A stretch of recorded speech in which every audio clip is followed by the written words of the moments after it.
سوچو، کل کوئی آپ کا غیر مسلم دوست آپ سے پوچھے یہ قرآن اوریجنل ہے یا 1400 سال میں بدل گیا، آپ کا کیا جواب ہوگا؟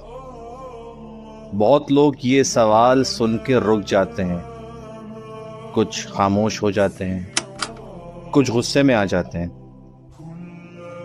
لیکن آج ہم اس سوال کا جواب ڈھونڈیں گے، صرف دل سے نہیں، ہسٹوریکل پروف کے ساتھ۔ اور جو ہم آج ڈسکور کریں گے وہ آپ کو حیران کر دے گا۔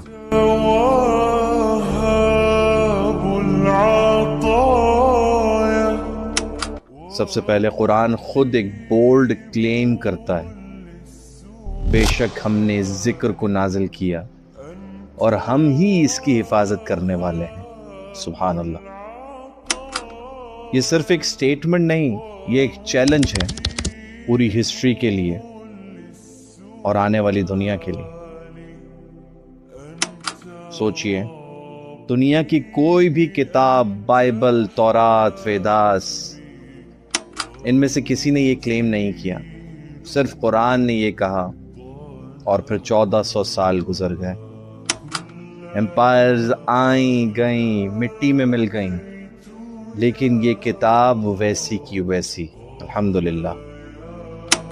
کوئنسیڈنس یا کچھ اور؟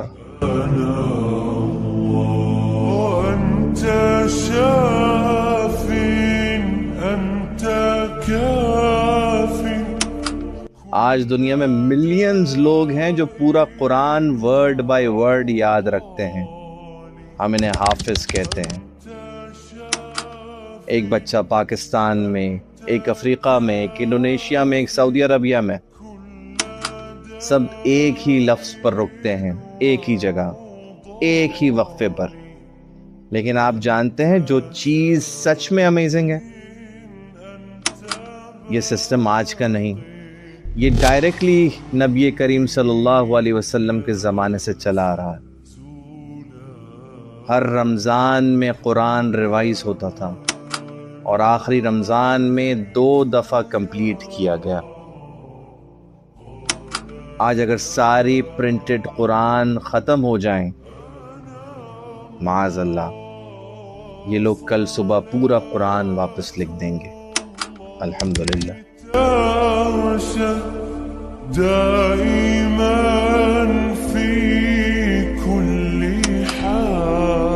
جب نبی کریم صلی اللہ علیہ وسلم کا وصال ہوا، قرآن لکھا ہوا تھا لیکن سکیٹرڈ۔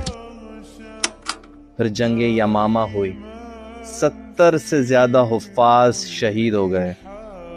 تب عمر ابن الخطاب رضی اللہ تعالیٰ عنہ نے کہا قرآن کو کمپائل کرو، اور ابو بکر صدیق رضی اللہ تعالیٰ عنہ نے یہ ڈیسیشن لیا، یہ ذمہ داری دی گئی زید ابن ثابت کو رضی اللہ تعالیٰ عنہ۔ ہر آیت ویریفائی ہوئی، لکھی ہوئی فارم سے اور یاد کرنے والوں سے۔ پھر عثمان ابن عفان رضی اللہ تعالیٰ عنہ کے ٹائم میں ایک سٹینڈرڈ مصحف بنایا گیا۔ اگر ویڈیو پسند آ رہی ہے تو سبسکرائب کرو، کیونکہ اب سب سے اسٹرانگ پروف آنے والا ہے۔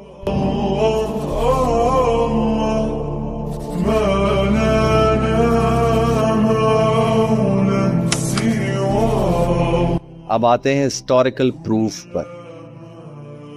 برمنگم قرآن مینیوسکرپٹ، کاربن ڈیٹنگ، نبی کریم صلی اللہ علیہ وسلم کا قریب کا زمانہ، اور جب اسے ماڈرن قرآن سے کمپیئر کیا گیا، آلموسٹ آئیڈینٹیکل۔ پھر سناز مینوسکرپٹ، سیم رزلٹ، 1400 سال کا فرق اور ٹیکسٹ سیم۔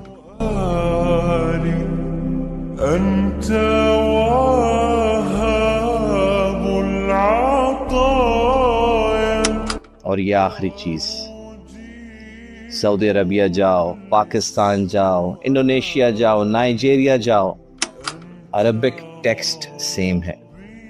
تلاوت میں تھوڑی ڈفرنسز ہیں، لیکن میننگ اور ٹیکسٹ exactly same.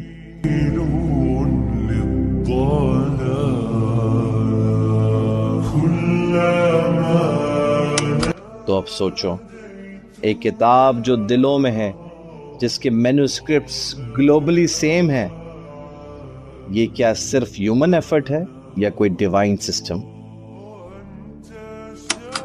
تو کیا یہ قرآن میں غور نہیں کرتے؟ یہ معجزہ ہے کہ قرآن آج تک محفوظ ہے اور قیامت تک محفوظ رہے گا۔ ہماری برائی یہ ہے کہ ہم اسے سمجھنے کی کوشش نہیں کرتے۔